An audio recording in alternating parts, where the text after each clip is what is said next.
চৌঠা মেয়ের ভোটের ফল ঘোষণার আগে উত্তপ্ত পূর্ব বর্ধমানের মেমারি, তারই মধ্যে হুমকি পোস্টারকে কেন্দ্র করে নতুন করে চাঞ্চল্য ছড়ানো এলাকায়। অভিযোগ, শুক্রবার গভীর রাতে মেমারি বিধানসভার অন্তর্গত দুর্গাপুর গ্রাম পঞ্চায়েতের বীর শিমুল গ্রামের 282 নম্বর বুথে তৃণমূল কর্মী সমীর চক্রবর্তীর বাড়ির দেওয়ালে অজ্ঞাত পরিচয় দুষ্কৃতীরা একটি হুমকিমূলক পোস্টার সাটিয়ে দেয়। সাদা কাগজে লাল কালিতে লেখা ওই পোস্টারে কুরুচিকর ভাষায় আক্রমণের পাশাপাশি চৌঠা মেয়ে ফল প্রকাশের পর মজা দেখানোর হুঁশিয়ারি দেওয়া হয়েছে বলে অভিযোগ। এই ঘটনায় সমীর চক্রবর্তী সরাসরি অভিযোগের আঙুল তুলেছেন এলাকার বিজেপি কর্মী মতিলাল সরেনের দিকে। 29 তারিখে ভোটের আগের দিন একটা সাধারণ বিষয় নিয়ে কিছুই নয়, বিষয় কিছু নয়, হঠাৎ একটি ছেলে মতিলাল সরেন বলে নাম, ও গিয়ে আমায় বললো আমার নেতৃত্ব কী বলছে একটু ফোনে কথা বলে নাও। তোর নেতৃত্বর সঙ্গে আমার কী সম্পর্ক, তুই তোর মতো চল, আমি আমার মতো চলি, অসুবিধা কিছু না, আমি তোর ফোন ধরবো না। এই ফোন ধরবো না বলাতে এইটা নিয়ে অহেতুক একটুখানি উল্টোপাল্টা কথাবার্তা এইসব স্টার্ট করলো। দিয়ে আবার কী হচ্ছে রে, তুই কি পায়ে পা দিয়ে করতে চাইছিস নাকি কিছু?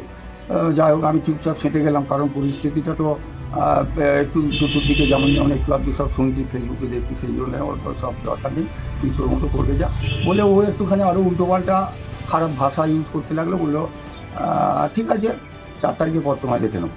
আরে 4 তারিখের পর তোমার ব্যবস্থা হবে, এই ধরনের কথাবার্তা। যাই হোক, দিয়ে তো এমন ঘটনা হচ্ছে, এইগুলো কী করবে না করবে যায় না। আমিও পরে ওখান থেকে সরে গেলাম, ওইসবের বিতর্ক করে তো কিছু লাভ নেই, এই পর্যন্ত আর কি। তারপর হঠাৎ গতকাল দোকান আছে আমার, দোকানে সোজা বাড়ি থেকে বেরিয়ে গেলাম, ছেলে খানিকক্ষণ পরে গেল, দিয়ে বললো তুমি বাড়িতে খেয়ে এসো।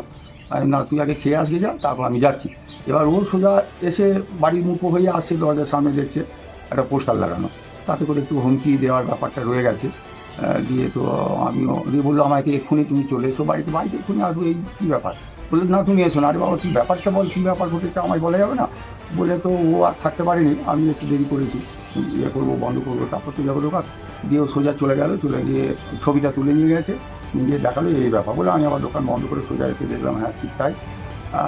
স্বাভাবিক, এটা তো ভয় হবেই, এটা যে কাউকে যদি একটা রাজনৈতিক বিষয়গুলো হুমকি টুমকি দেয়, এখন দেখা যাবে দরম করে কিছু করে এসে ফেললো কেউ, তখন আমার করার কিছু থাকবে না, আমার নিরাপত্তাও আমার কাছে থাকবে না। অল্প বিস্তর সংগঠনটা করি অবশ্য 2008 কী দল করতেন? জড়িয়ে আছে তৃণমূলের সংগঠনটা আর কি, টিএমসি পার্টি। তো প্রথম দিকে দেবীপুরের জয়দেব সিংয়ের আন্ডারেও যখন অঞ্চল সভাপতি ছিল তখন থেকে করে আসছি। যাই হোক,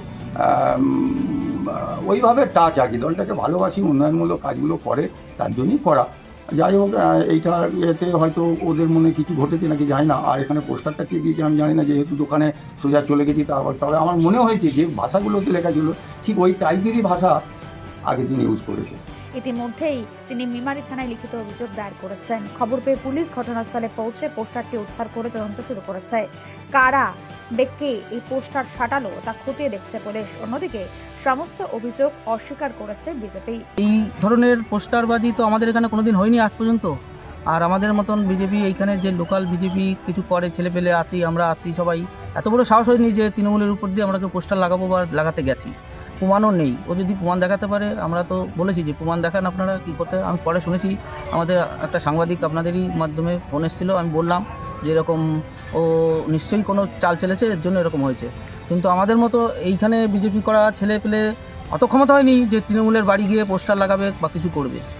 আপনার কি মনে হচ্ছে কে বা কারা লাগাতে পারে? আমার তো মনে হচ্ছে ওদেরই এটা চাল, ওরাই নিজেরা করেছে। কেননা আগামী দিনে বিজেপি সরকার আসতে চলেছে, তো এটা নিজেকে বাঁচানোর জন্য ও নিশ্চয়ই এটা করেছে।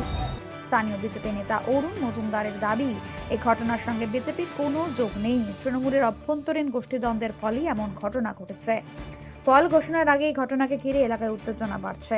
এখন নজর পুলিশের তদন্তে। হুমকি পোস্টারের নেপথ্যে কারা, সেটাই মূল প্রশ্ন। মেমারি থেকে শিশিরদের রিপোর্ট, মেমারি আপডেট নিউজ।